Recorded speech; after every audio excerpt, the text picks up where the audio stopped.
Welcome, everyone, to Indications and Warnings with Chuck Farr, co-produced by Alan Brewer. Chuck and I are recording this show on January 24, 2025. It is day 1066 of Russia's full-scale genocidal invasion of Ukraine. Chuck, I think we should go right to the zero line in today's show because there is a lot of news from the zero line, especially from Velika Novosilka. Absolutely. So Velika Novosilka is, it was earlier a part of the extended Donetsk map. Over the last couple of weeks, it's generally the rule here on Indications and Warnings. By the time you see a map as the 2025 UTC 24 January map is, by the time Alan and I blow that up to a street map, you can be sure that we are anticipating urban combat or rapid changes in zero lines. Velika Novosilka has been the objective of the Russians for about 24 months now. Previously, this battle was on and for the TO5-18 highway, which you see coming into town from the northeast and parting to the south. Over the last 24 to 36 hours, the Russians have captured the southernmost districts of the urban area. Foretold some retrograde action that's going to be necessary by the Ukrainians. That's war college talk for it's time to get out of Dodge. If you're looking at the map again, if Ukraine elects to stay in the vicinity of Velika Novosilka, they're going to have to do a balancing act, and that is risk to reward. Staying any longer would simply be for the purposes of an attritional fight, meaning inflicting casualties on the Russians. Tactically, there is no more benefit for the Russians to keep fighting here, rather for the Ukrainians to keep fighting here. It's time to get out of Dodge, and I will now enumerate the reasons why. The O Series highway, the 0509, that is the sole route out to the north. The Russians control that in its totality. The TO5-18 to the north and the south, controlled by the Russians.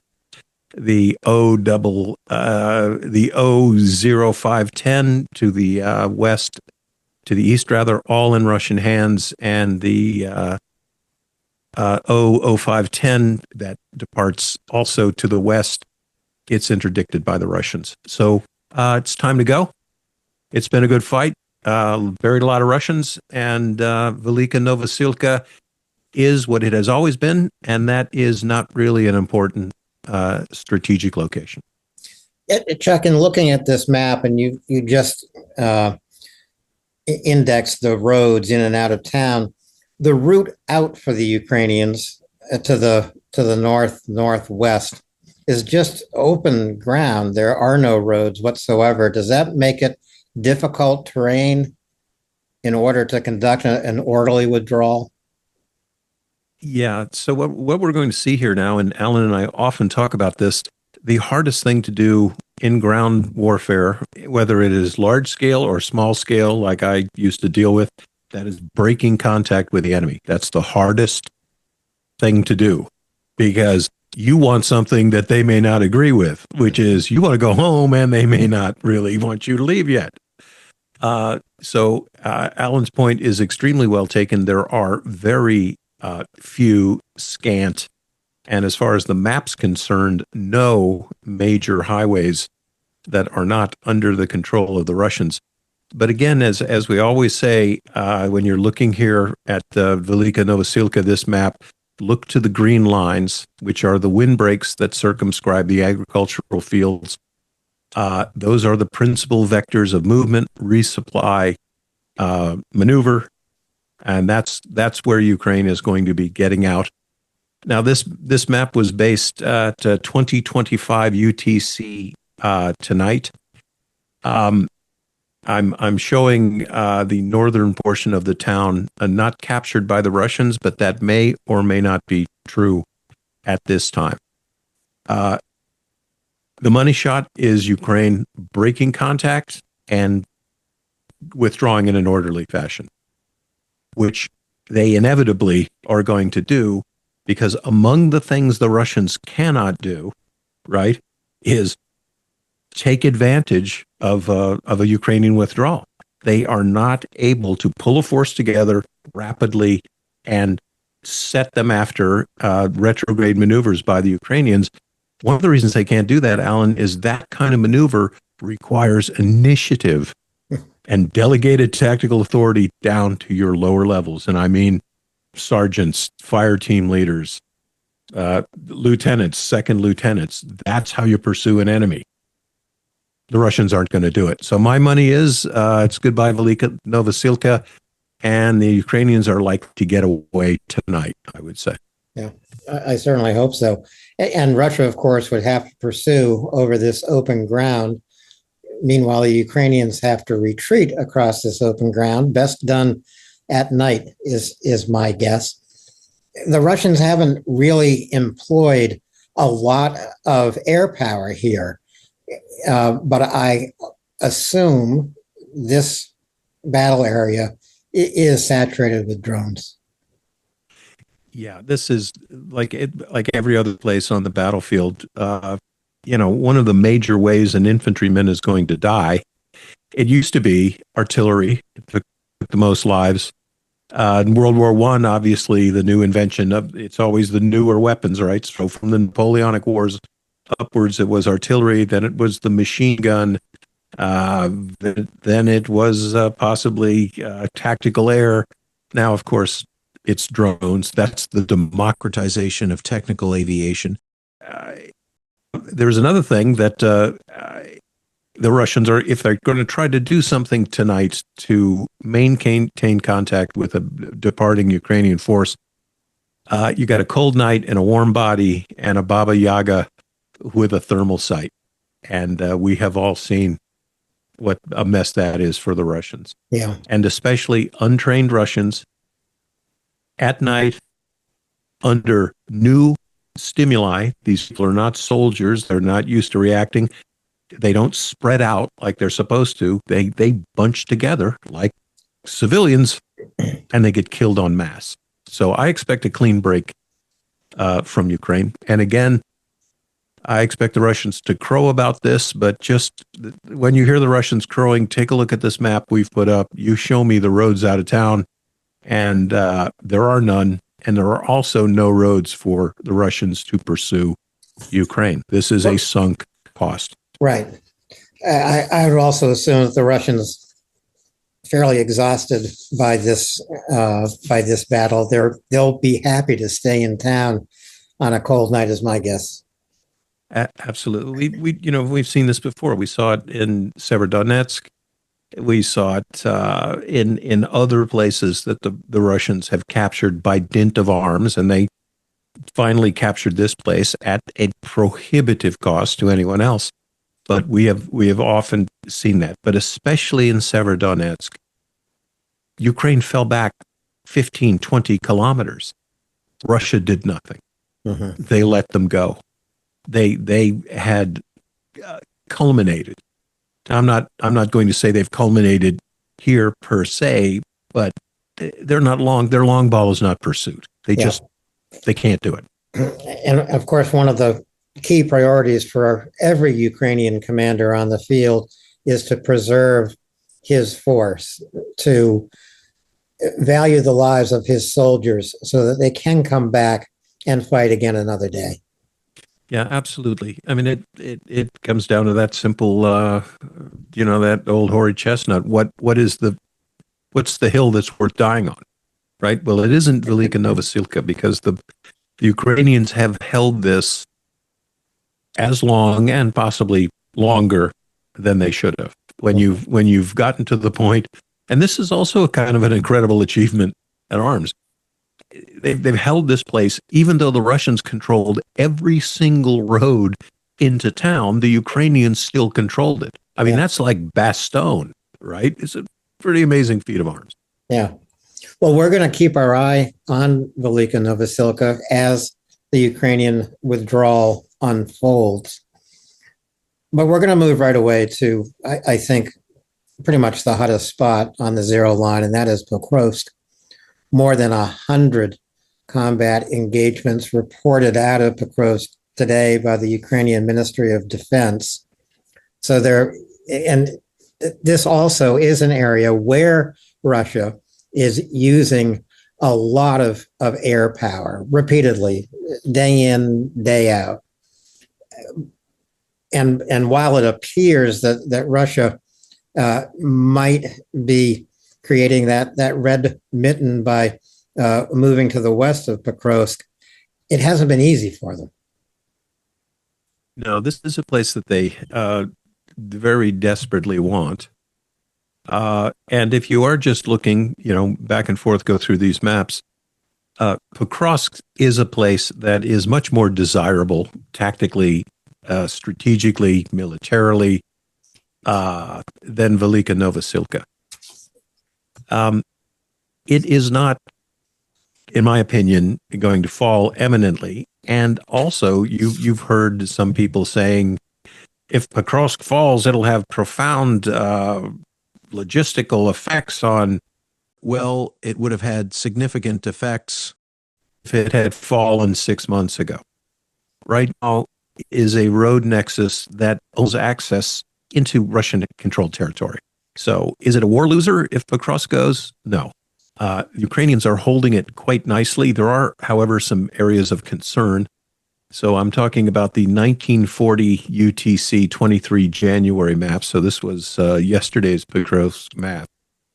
The area that gives me some pause, it is to the southwest of Pokrovsk, and you can see above the town of Kutry, a Russian probe is sticking up, and they are trying to get to the M30 highway. Now, this map is 24 hours old as you and I are talking about it, Alan. They've actually advanced a little farther toward the M30. For once, the Russians are doing something that makes military sense, right? It would make sense to interdict the M30 highway. Getting within rifle range of it is one thing, closing it is another, and cutting it even, it isn't going to isolate Pokrovsk. I see this city holding for quite a while. You can see, of course, the urban area, and then to the southeast of the urban area, you have the satellite cities of Moscow and Manranohad. There's a lot of Russia would cut across in Pokrovsk, and it's not likely that the Russians are going to do that because you don't want to advance and have an urban area on your flank held by the enemy, because they can sortie, they can harass you in the flank. So I would say this place, and just you reported, Alan, heavy combat. I don't see any major changes happening here. Let's say 5, 6, 7 days. Unfortunately, I want to also report Ukrainian sources confirmed the execution of 9 wounded Ukrainian disarmed combatants. I don't know what do you say? Guys are wounded, disarmed, you blow them away. I don't know what to say. There's nothing. Vengeance is mine. Say. Vengeance is mine, saith the Lord.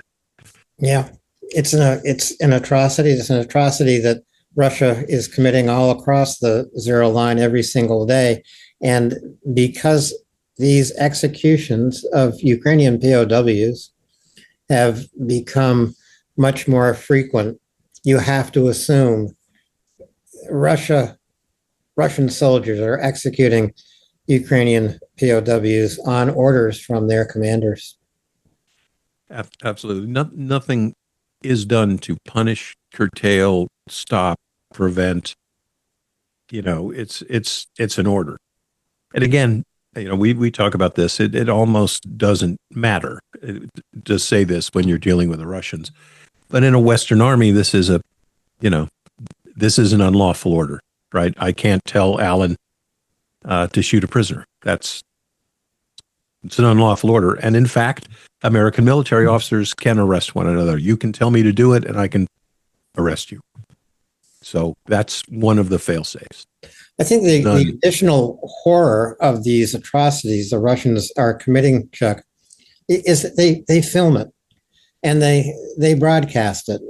They put it out on Telegram channels, a kind of self-glorification of the ultimate violence and atrocity you can commit as a soldier on the battlefield. But this also enables Ukraine, by the way, to identify these individual Russian soldiers. Ukraine will do that. They'll find them and they will bring them to justice with the evidence they have produced themselves. You know, and try to understand that. And we had General Hodges pointed this out, and this was a couple of years ago when we were talking to him, and that a nation's men and women who enter their armed forces, they are a product of the nation.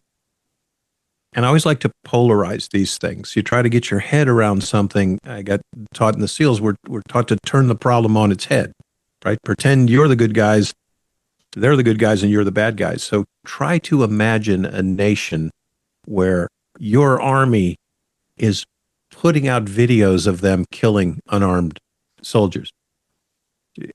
Look at me. It's great. Look what I did to this guy who didn't have an arm, so I shot him in the head. You know, when you do that, you start to grasp the horror, the magnitude of the problem, right? The nation that produces those sort of people who do that. Look, wars are terrible. They suck. You go to a war movie and it's romantic and the good guys always win. Look, I've been to war. It's vastly overrated and it ain't for everybody. So, but try to imagine those soldiers doing that. And it is, yeah, get your hands on it. Yeah. General Syrskyi, the commanding general of the Ukrainian army, has been in Pokrovsk for the last 3 or 4 days. I noted that he was also in Kursk before the Ukrainians unleashed that additional counterattack that in Kursk Oblast.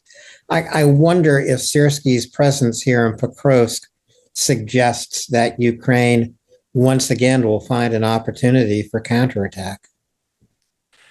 You know, it might, but at the very least, this is another thing to stand on its head. You have the president of the republic visiting Bakhmut at the height of the battle. Mm-hmm. You have the commander-in-chief of the Ukrainian armed forces visiting Pokrovsk at the height of the battle. Turn that on its head. Do you think Putin would bestir himself to go anywhere near the front? Of course not. Of course not.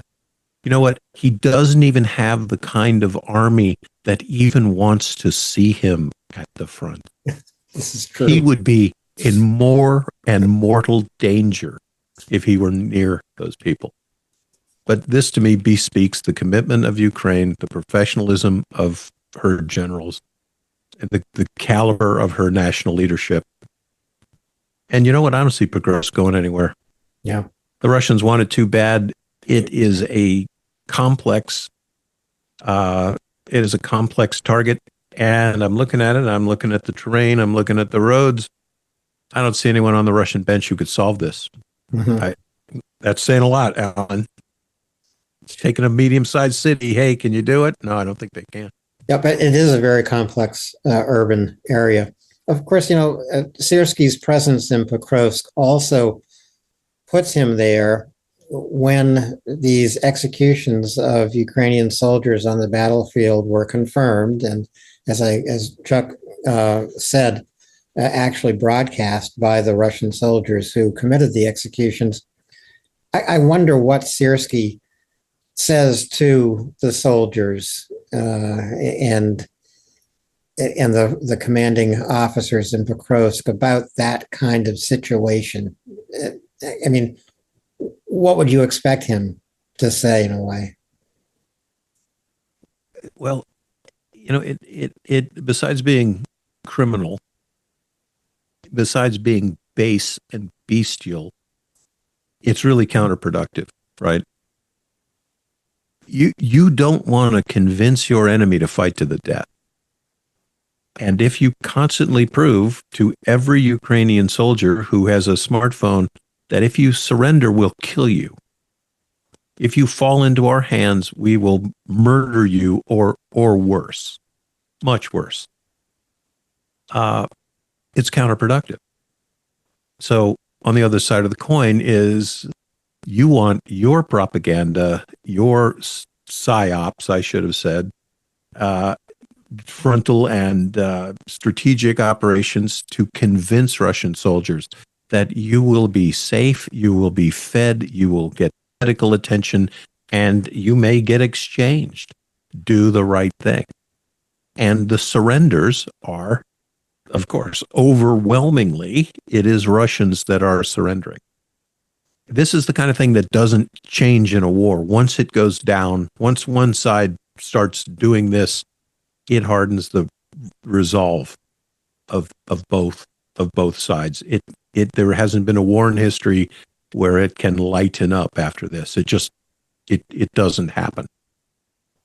And the armies that have resorted to this sort of conduct, a lot of things happen in war, and these nations always regret that they ever started doing it. I won't go farther than that, but there is a lot of righteous anger building up in the Ukrainian forces. Yeah. So again, all we can do is keep our eye on Pokrovsk, keep our fingers crossed that General Syrskyi's presence here might indicate that the Ukrainians have something up their sleeve. And I sure hope they do. But again, this is probably the hottest spot on the zero line. More than 100 combat engagements reported today from Pokrovsk alone by the Ukrainian Ministry of Defense. And again, it is here that Russian air power is being used in a pretty devastating way by Russia. Although, it hasn't helped them move the zero line that much. No, and again, there's this skew in Russian targeteers. When in doubt, go for a civilian target, right? So I'm looking at this as yesterday. It was a slower day for Russian aviation with only 4 tactical strikes on this map. However, you and I have been looking at this. There have been 10, 15 airstrikes in a day here. But they often have a hard time locating legitimate Ukrainian military targets. But that doesn't stop them. If they've got a sortie going out, they've got to drop their bombs somewhere. And just as we see here on the 23 January map, city center will do fine. Thank you.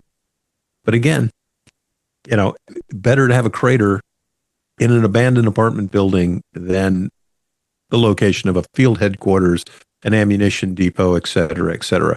And although the video data that we get is slightly skewed because we're getting it from Ukrainian channels, we don't see a lot of the platoon, company, battalion level ammunition or rear depots going up on the Ukrainian side. We don't see it.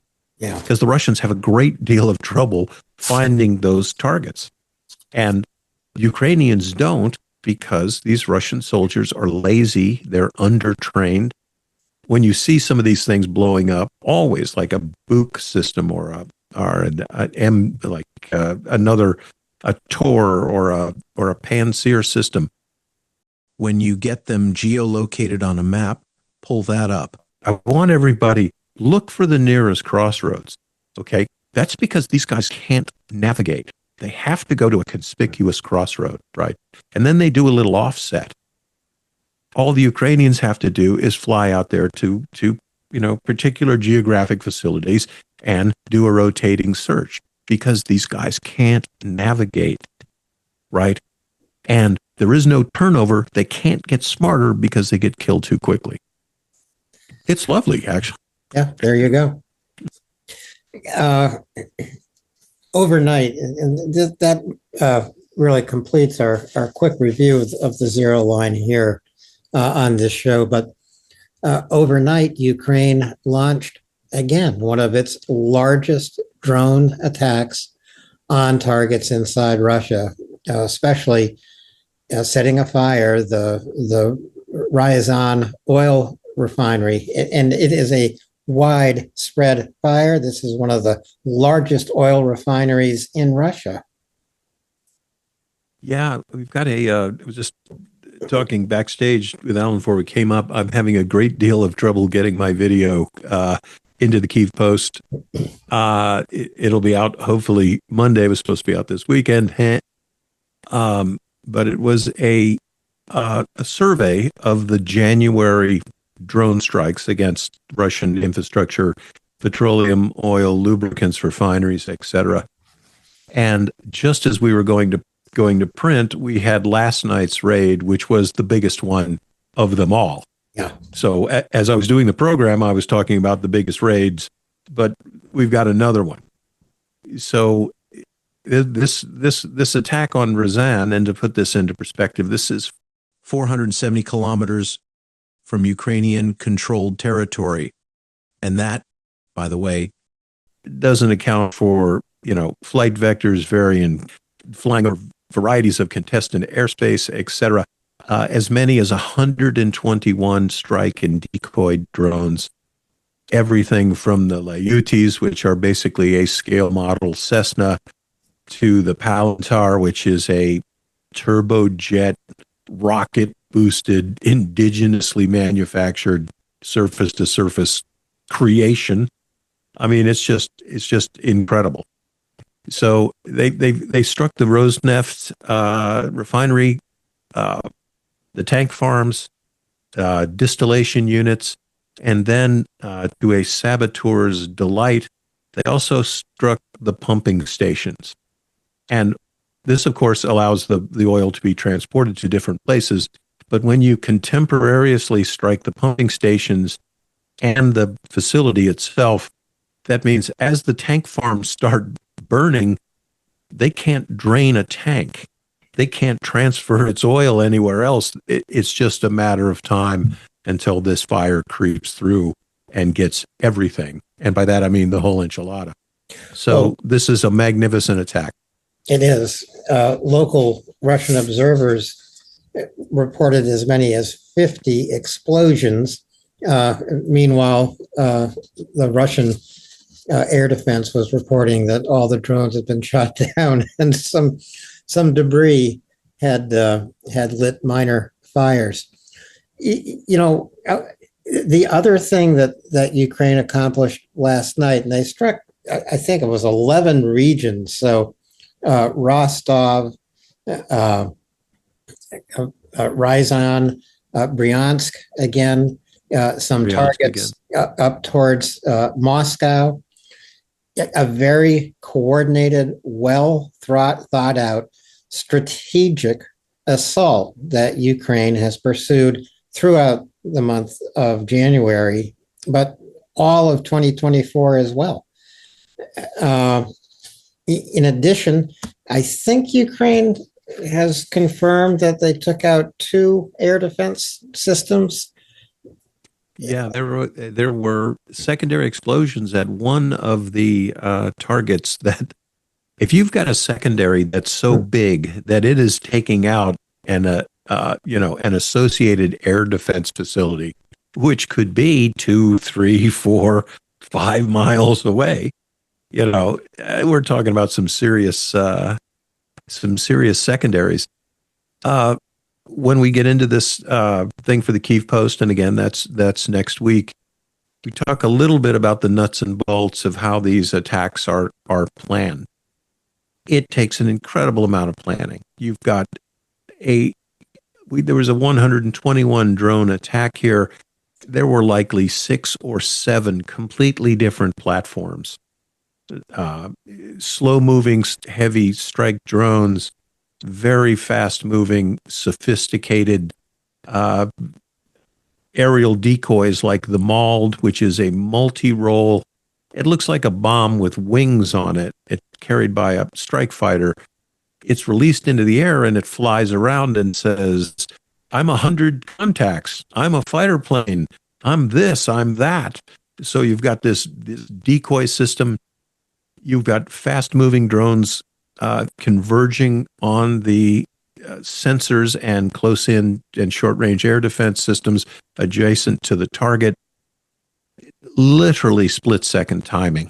So that as soon as the sensors and air defense systems are interdicted, here come the strike drones from multiple angles, and principally not from the primary threat vector. What's the threat vector? So I'm sitting here at my Russian refinery and I go, well, the bad guys are over there to the west, right? So that's the threat vector, right? So these craft are coming in from the north. They're coming in from the east. They're coming in from the south. They're coming in everywhere except the threat vector. So, and every one of these is so beautifully planned, Alan. Operational planning was my thing. I mean, I just dig it. A thing of beauty. Love to see it. Well, as much as I love to see these refineries and fuel depots going up in flames and smoke every night, I also love hearing that more Russian air defense has been destroyed, because this means Russia is less and less able to defend its own infrastructure. Right, and as we've seen in the case of Israeli attacks on Tehran, the big takeaway there was the destruction and diminishment, suppression of enemy air defense there, so that the Iranians lost a lot of their upper end air defense equipment and ergo their capability. Russia is already to the point, we're talking about 480,000 casualties. Or, no, actually, the number is that was in 1 year. So 780,000 casualties, 10,000 tanks. I don't know the exact number of air defense systems, but it is definitely to the point that Russia is less and less able to deal with its worldwide security concerns. And I mean places like Africa, places in the Russian Far East. China is not anyone's friend. China is China's friend. And in our lifetimes, Alan, we can recall a real shooting war between China and Russia in the Far East. Yeah. Is that possible? Oh, yeah. Could be. I don't know. Be a fine time to have Xi decide that, whatever territory is under dispute between Russia and China, it should be a fine time for China to say, I want it. Well, it would be. And, when you and I sit here at the tactical level and say, I don't see Pokrovsk as being the sort of tactical problem that Russian military talent can handle, right? That's a big, everything in my body, everything I've already been told to underestimate your enemy, I don't see that they can do this. Yeah. Okay. Could they fight another Ukraine-sized engagement simultaneously in the Far East? No. Yeah. I don't think they can. And they don't have the command bandwidth at the Kremlin level, at the Pentagon level, at what we call National Command Authority. Mm-hmm. Look, who's up there? Shoigu, Gerasimov? Yeah. Not a lot of big hitters. No. But I mean, China's not going to do that. China no. is Russia's ally. North Korea is continuing to supply equipment right now, sending heavy howitzers to the front in Ukraine, also sending ballistic missiles, and quite likely sending more troops, because the North Korean troops in Kursk have been treated so badly Yeah. So as far as we know, there were about 10,200 to the high end estimates were 12,000 troops in Kursk, North Korean troops. Their casualty rate, as we have determined now, is about 3,800. So they've lost 38% of their force. This is not giving a pause to remember that an earlier strike, HIMARS strike, targeted the billets and conference room command nodes of the North Korean army, where very likely two of their generals were wounded, their staff officers also. From what we see of the combat performance of the North Koreans, I'll give them this: they are ferocious. But I will give their Russian guests this: you send these troops across open terrain in broad daylight without indirect fire weapons supporting them, not mortars, not heavy machine guns, not even machine guns. Of course, they get slaughtered by squads and platoons. But that tells me there's a lot going on, right? You don't have a Korean soldier who has the sense to receive that suicidal order and say, forget it. No. Why don't you just turn on the buzzsaw and have me stick my head in it? What's a better plan? Yeah. So it's really an important thing. There's no one to say no. Right. Maybe that's what the Russians need, someone to say no. The other someone thing. Will eventually. Someone will eventually. Yeah. And I think they'll probably say no to Putin and no more Putin. But we'll see. I mean, that's a hope. It's something that could occur, of course. What also interests me, Chuck, about Ukraine's drone campaign against Russian energy infrastructure and its oil refineries, as well as the military targets. You put these Ukrainian strikes together with the sanctions on even more of the shadow fleet that Biden imposed before he left office. So, upwards of 65 tankers dropped anchor, unable to unload their millions of barrels of oil. Now, Ukraine is successfully degrading Russia's capability of refining more oil products. And you have President Trump saying, I want to meet with Putin. If he doesn't want to meet, I'll be imposing sanctions. So, I guess in some cases that would give you some hope that Trump recognizes what a precarious position Russia is in right now. Yeah, and let's get everyone to remember here. If you're watching this, you're watching Indications and Warnings with Alan and I. Thanks for watching us for the last couple of years, by the way. But and maybe not everyone around you knows at this point, look, this war is not winnable by Russia, right? They can't win this. And as we talked about just down in Velika Novosilka, the hardest thing for Russia to do is get out of this, right?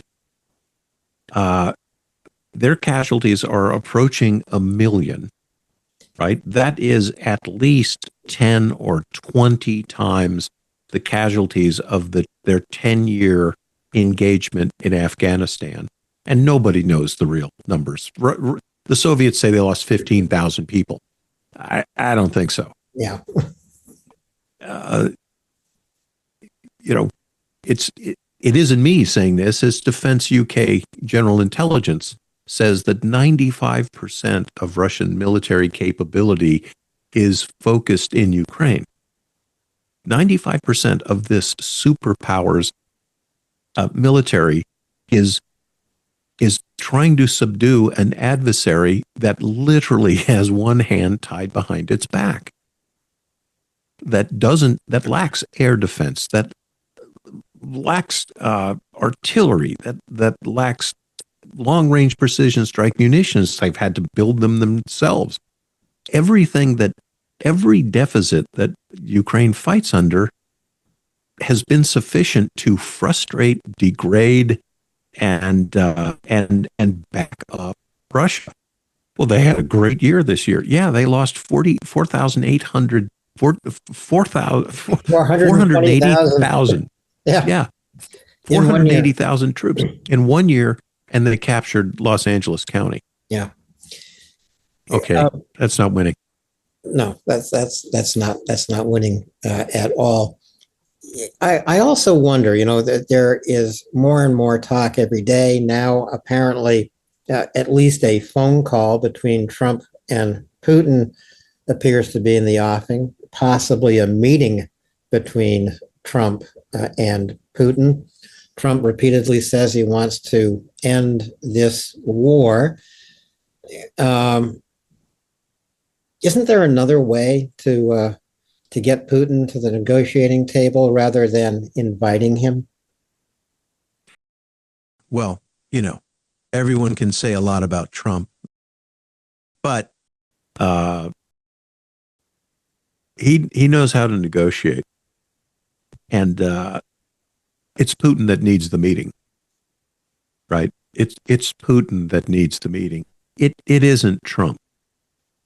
Trump watched as the previous commander-in-chief just totally let things slide. The world didn't end. Ukraine didn't really lose much more territory. This was a back burner item for the previous administration. Now, that isn't what you and I think. I mean, you and I spend a lot of time, almost all of our time, trying to change the information climate regarding this war. But it's Putin that needs the help. And I don't think that Trump needs a meeting to say, you need to get out of here or I'm going to strangle your economy. Look, and Trump does not negotiate in this consensus building collegial atmosphere, right? It's cutthroat New York real estate. And as Lyndon Baines Johnson said, I don't trust anybody unless I've got their hoo-ha in my pocket, right? Right. Lyndon Johnson. Because Trump is the one who needs the meeting, I would keep him waiting. Absolutely. Putin needs the meeting. Make him wait. A million years ago when I was in Hollywood, we used to say the best word is yes. The second best word is no, right? When you can say no. And hey, Trump can say no. Yeah. Here's the other thing. It's like there are meetings. What does a meeting look like? Do you show up in your jet and I leave you waiting 20 minutes on the tarmac? Do I send the Secretary of Agriculture out to help to shake your hand? You and I remember the Vietnam peace talks. They argued for 6 months about the shape of the table. Right. Right. So all of these words, negotiations, peace talk, they all mean different things. Yeah. The strategic aim of the United States should be that Russia is no longer capable of pulling this stuff off in its neighborhood. It can't do this to Ukraine anymore. It can't do it to Georgia. It can't do it to Chechnya. It can't do it to Latvia, Lithuania, Estonia. And hopefully we've got a national security apparatus, a new one that gets it. Right. Also, if I were in Trump's position, I wouldn't want to be putting myself in the role of go-between, because this is a one-on-one meeting between Trump and Putin that's being discussed right now. And the war in Ukraine is going to be maybe the only topic under discussion. But this puts Trump in the role of go-between. So from this meeting, he would have to report to Zelensky. And this is what Putin will accept, and this is what Putin wants you to do. Will you take that deal? It's too much, to me, of a game show scenario. Well, right. Here's the other thing, and this isn't lost on Trump, man. He gets it, right? The art of the deal. You say what you want about it, So here's Putin's position. Hey, I started this war. It was gonna go 72 hours, but now I've lost almost seven 720,000 people. Let's negotiate so I can have everything I want to. No, man. I mean, yeah, I'm willing to talk to President Putin. How's August looking? Yeah. And one other thing, the initial meeting, whatever is said, if Trump feels slighted, if he feels like someone's given him the runaround, or Putin makes him look like a monkey, hell hath no fury, like an oligarch scorned, right? Right. Well, I'm sure over the weekend, if these negotiations between Trump and Putin occur quickly, it will be in a number of days. I'm honestly, Chuck, I'm not as optimistic about Trump as a negotiator as you are, and I also consider the fact that Putin is a trained KGB agent. I'm not saying he's going to bring a gun to the negotiations, but he might have a psychological advantage over Trump. Well, he truly could. It was one of the Bushes that said, "I looked into his eyes and I saw into his soul," who didn't quite realize he was looking into the abyss, right? As Nietzsche said. But I'm not here to say Trump is the guy to make this war end. I'm not saying that. I agree with you, Alan, that Trump is and should remain a little bit tangential to this problem. This problem is between Ukraine and Russia. I think what the United States needs to communicate to Russia is this isn't going very well for you, and it can go a lot worse. Mm-hmm. And besides, you go to a question like this and you go, what's your exit strategy, Vlad? Well, I don't have an exit strategy. These are that's great. Okay. Well, those positions that you have now, Donetsk, Luhansk, and Kherson, they're now forever and irretrievably part of Russia. That's going to cost you something. It's going to cost you your international trade in energy and oil. So is that worth it?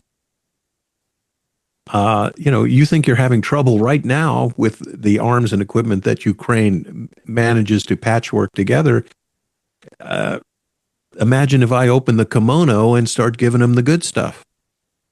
Yeah. So again, I see Putin as in the weak position here. And he truly is, right? Mm-hmm. He can't win this war. There's no way out. This is true. I worry about the exit that Trump wants to design. I mean, he also said today in his offhanded way that Zelensky's no angel, actually said that Zelensky should not have chosen to fight, should not have allowed this war to happen. And that absolutely stunned me to hear, the victim of the Russian aggression being blamed for the war. I am, I don't even know what to say to that. Yeah. They shouldn't have done what? Right. Got invaded, right? Well, basically, that's what Trump was saying. Right. The other thing is that we were on the hook for Ukraine's security, Mm-hmm. right? We were on the hook for it. So, look, there are an incredible number of wild cards here in terms of personality, etc. But I'd like to remind everybody in the audience, look, this is clearly a case of what is right and what is wrong. Yeah. And Ukraine has been wronged and continues to resist in a tooth and nail fight, inadequately supplied by the United States principally. Nations like Estonia have stepped up. Nations like Norway have stepped up. Their contributions per capita, we have so much capacity. Arsenal of democracy. We learned that after World War I and World War II. overproduction of those weapon systems for this exact reason. You can send American bullets instead of American boys. Mm-hmm. These are part of the strategic calculus. So let's do it. A subjugated, raped, destroyed Ukraine is not the pillar on which to base European security going forward into the 21st century. No. I mean, it's not. And if you can't get that into the first two lines of the presidential daily briefing, then I don't know what to tell you. Yeah. Well, I do know that Trump and Putin cannot write out a peace proposal on the back of an envelope and take it to Zelensky. The three of them, if they were to meet together, wouldn't be able to do that. These negotiations will take months and months and months. To my way of thinking, Ukrainian victory is non-negotiable, and it has so many crucial elements to it, not only the return of all of its sovereign territory, but the return of all of the more than 1 million children who have been kidnapped by Russia, the return of all of its prisoners of war, of course. Those are both soldiers and civilians. Its safety going forward, its independence to make its own decisions about joining the European Union or joining NATO for that matter. Certainly independence in deciding how large an armed forces it requires to protect itself from Russia forevermore. These are all non-negotiable. Ukrainian victory, non-negotiable. And I don't think Putin has a single non-negotiable he can actually present to the world. No, and his present positions are non-starters. Yeah. And one of the big non-starters is the island of Crimea. Right? It is a peninsula, but we all discuss why we treat it as an island. And that is Russia's unsinkable aircraft carrier in the Black Sea. Unless Crimea is returned to Ukraine, it will not enjoy freedom of navigation, freedom of commerce. The vast majority of its exports are by ship out of the Black Sea. We can't have Russia astride its lines of commerce. No. So, and you're right. This is not a black and white. Just as you're saying, Alan, this isn't going to be solved on the back of a napkin after 3 martinis. No. There are hundreds of moving parts here. Yeah. And I joined my friend Kat, who I worked with, this one of the most wonderful women working in national security. I joined her in this category of 2 called the hawkish liberals. This Russia has to be disarmed, and I don't mean it take away. You have to make sure that at the conclusion of these hostilities, Russia is never going to try anything like this again. Right. They're not going to do it. So we have a war of attrition going on right now. Look, these casualties are incredible. I mean, these are casualties on the level of World War II, and to no end. Right? There isn't going to be a summer offensive that takes Kyiv. It isn't going to happen. Russian tanks are never rolling up to the Polish border. It is never going to happen. So, will Ukraine counterattack and take back swaths of territory? Well, it's done that twice.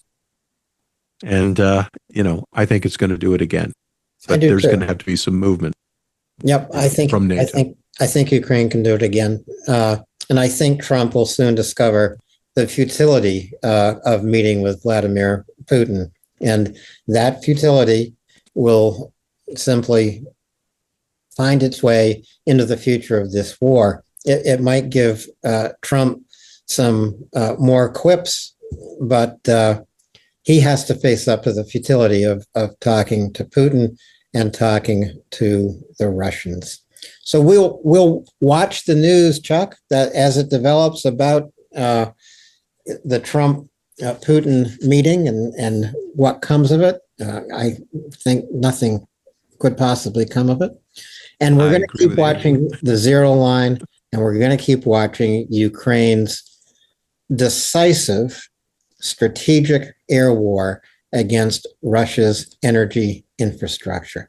This really has become much more than pinprick attacks by Ukraine. Very well thought out. All the dots are really connecting now. And as I said in the last show, I see Ukraine winning this strategic war decisively now. Yeah, I think so as well. Right. I don't have much hopes at all for the meeting, but I do think that the incoming president of the United States is not necessarily a patient man. Mm. And that is that's likely a good thing. Well, if I were Donald Trump meeting Vladimir Putin, the very first words in my meeting would be, Vlad, Slava Ukraini. And I would say, Heroem Slava. You'd be the interpreter there, Chuck, because I think that would take Putin quite aback if I'll interpret for him. Yeah. Look, Chuck and I are going to be back next week. This is a quick hitting show just to cover the zero line and to cover Ukraine's strategic air assault on Russia and to muse a little bit about a meeting between Donald Trump and Vladimir Putin. And next week, we'll have many, many more maps for you, especially from the Crows. We'll be back. And folks, thanks for tuning in. I hate to say it, but hey, it doesn't cost anything to give us a like. Share it.